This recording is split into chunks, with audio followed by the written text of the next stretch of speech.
Berawal dari laporan seorang anak korban yang melaporkan bahwa ayahnya yang bernama Parianto hilang setelah pergi ke dukun pengganda uang. Setelah diselidiki oleh pihak kepolisian, ternyata pihak kepolisian menemukan jasad Parianto yang dikuburkan di Desa Balun, Kecamatan Wanayasa, Kabupaten Banjarnegara, Jawa Tengah. Lantas, apa yang sebenarnya terjadi pada Parianto? Mari torang bahas. Slamet Tohari alias Mbah Slamet merupakan seorang pria berusia 45 tahun yang tinggal di Desa Balun, Kecamatan Wanayasa, Kabupaten Banjarnegara, Jawa Tengah. Mbah Slamet dikenal sebagai orang pintar di kampungnya. Mbah Slamet sehari-hari tidak pernah berbuat onar dan dikenal baik seperti warga lainnya. Namun, tidak banyak yang tahu seperti apa keseharian Mbah Slamet. Yang diperhatikan oleh warga sekitar adalah Mbah Slamet memang sering bepergian, tapi mereka tidak begitu tahu persis apa pekerjaan Mbah Slamet. Mbah Slamet sudah memiliki istri yang bernama Sanem. Sanem mengatakan bahwa selama ini Slamet menelantarkannya. Sanem juga mengatakan bahwa dia juga tidak tahu persis apa pekerjaan suaminya itu. Suatu hari, Parianto melihat postingan Budi Santoso di media sosial tentang kehebatan sang dukun Mbah Slamet yang bisa menggandakan uang. Akhirnya, pada bulan Juli tahun 2023, Parianto datang ke tempat Budi Santoso ditemani oleh anaknya. Dari tempat Budi Santoso, mereka lalu diantarkan ke tempat Mbah Slamet. Ternyata Budi Santoso merupakan kaki tangan atau orang kepercayaan dari Mbah Slamet. Mereka datang dari Sukabumi ke Banjarnegara dengan menggunakan bus. Kedatangan mereka dengan maksud ingin menggandakan uang. Mbah Slamet kemudian menjanjikan akan menggandakan uang 70 juta milik Parianto tersebut menjadi 5 miliar. Singkat cerita, beberapa bulan kemudian, tepatnya pada tanggal 20 Maret tahun 2023, Parianto datang lagi ke tempat Mbah Slamet di Desa Balun. Kali ini, Parianto datang sendirian tanpa ditemani oleh anaknya. Ternyata, kedatangannya kali ini untuk menagih uang yang telah dijanjikan oleh Mbah Slamet. 2 hari kemudian, tepatnya pada tanggal 23 Maret tahun 2023, Parianto lalu menghubungi anaknya lewat pesan WhatsApp. Pesan itu berbunyi, "Ini lagi di rumah Mbah Slamet. Buat jaga-jaga, kalau umur ayah pendek, misal tidak ada kabar sampai minggu, langsung hubungi ke aparat." Berbekal dari pesan ayahnya itu, pada tanggal 27 Maret tahun 2023, anak Parianto lalu melaporkan kehilangan ayahnya ke Polres Banjarnegara. Berbekal dari laporan dari anak Parianto, pihak kepolisian lalu bergerak cepat menuju ke rumah Mbah Slamet di Desa Balun, Kecamatan Wanayasa, Kabupaten Banjarnegara, Jawa Tengah. Mbah Slamet lalu ditangkap oleh pihak kepolisian.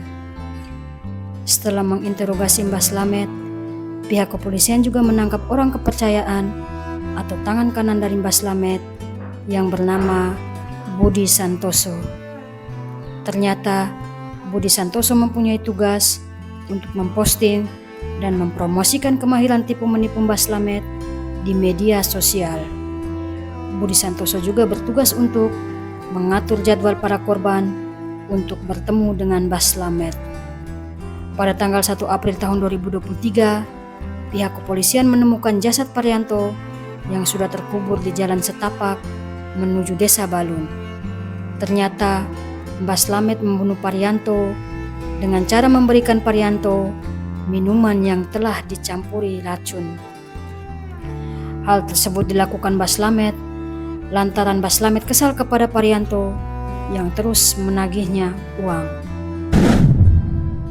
Dari hasil pemeriksaan terhadap pelaku Mbah Slamet, Satreskrim Polres Banjarnegara curiga jika korban Mbah Slamet tidak hanya satu orang saja. Pada tanggal 3 April tahun 2023, polisi lalu mengajak Mbah Slamet ke lokasi penemuan korban Parianto. Saat melakukan penggalian di kebun milik Mbah Slamet, pihak kepolisian dan para relawan kembali menemukan 9 mayat yang dikubur di lokasi yang sama. Ada beberapa mayat yang dikubur dalam satu lubang. Beberapa mayat juga diperkirakan sudah dikubur dalam waktu yang lama. Pasalnya, kondisi mayat tinggal tulang belulang. Keesokan harinya, yaitu pada tanggal 4 April tahun 2023, pihak kepolisian dan para relawan kembali menemukan 2 jenazah yang dikubur dalam satu lubang. Sehingga total mayat yang ditemukan sebanyak 12 orang. Penemuan mayat tersebut lantas menggegerkan para warga. Bagaimana tidak, sosok Mbah Slamet yang mereka kenal baik selama ini ternyata adalah seorang pembunuh. 12 jenazah itu ditemukan polisi dan para sukarelawan di lereng bukit yang ditanami singkong dan pohon puspa. Untuk mencapai lokasi tersebut, tim harus melewati perkebunan kubis. Sedikitnya ada 3 titik yang digali oleh tim setelah ditunjuk oleh Mbah Slamet. Selain korban Parianto yang berasal dari Sukabumi, ada juga korban yang berasal dari Palembang dan Yogyakarta. Terkait penemuan ini, Kabid Humas Polda Jawa Tengah, Kombes Pol M. Iqbal Al-Qudusi, meminta warga yang kehilangan anggota keluarganya agar segera melapor ke Polres Banjarnegara. Pada tanggal 5 April tahun 2023, Polres Banjarnegara kemudian membuka posko pengaduan orang hilang, mengingat masih ada beberapa korban yang belum teridentifikasi. Menurut Bustam, yang juga merupakan warga desa Balun, ia benar-benar kaget dan tidak menyangka karena ia sendiri mempunyai kebun kubis yang tepat berada di sebelah penemuan 12 mayat para korban. Bustan mengaku pernah melihat gundukan tanah, namun ia sama sekali tidak menaruh curiga kepada Mbah Slamet. Menurut para tetangga yang lainnya juga, tamu Mbah Slamet ternyata banyak, mulai dari Pekalongan hingga sampai ke Palembang. Ibu Kades Balun, Mah Budiono, juga menuturkan bahwa pernah ada orang dari Pekalongan yang menanyakan rumah Mbah Slamet yang katanya dukun pengganda uang. Dari situlah Ibu Kades barulah tahu kalau Mbah Slamet adalah dukun pengganda uang. Namun, Ibu Kades juga tidak tahu tentang para korban Mbah Slamet. Ternyata Mbah Slamet mempunyai ruangan khusus di rumahnya yang megah itu. Ruang tempat ritual itu pun ditutup rapat dan berada di luar rumah Mbah Slamet. Di dalam ruangan tersebut terdapat lubang segi 4 yang digunakan untuk menyimpan uang untuk mengelabui para korban. Bangunan rumah Mbah Slamet tampak paling megah dibandingkan dengan rumah para warga lain di desa tempat tinggalnya. Rumah Mbah Slamet memiliki 2 lantai. Pada tanggal 31 Agustus tahun 2023, Majelis Hakim Pengadilan Negeri Banjarnegara menjatuhkan hukuman penjara 3 tahun 6 bulan terhadap Budi Santoso karena terlibat dalam kasus dukun Mbah Slamet. Budi, yang merupakan tangan kanan Mbah Slamet ini, dinyatakan bersalah dalam kasus penipuan dan penggelapan. Dalam persidangan, Budi dikenakan pasal 378 KUHP tentang penipuan dan penggelapan. Budi tidak terbukti terlibat pada pembunuhan para korban Mbah Slamet. Pada tanggal 26 September tahun 2023, sidang perdana Mbah Slamet digelar. Sidang digelar di Pengadilan Negeri Banjarnegara.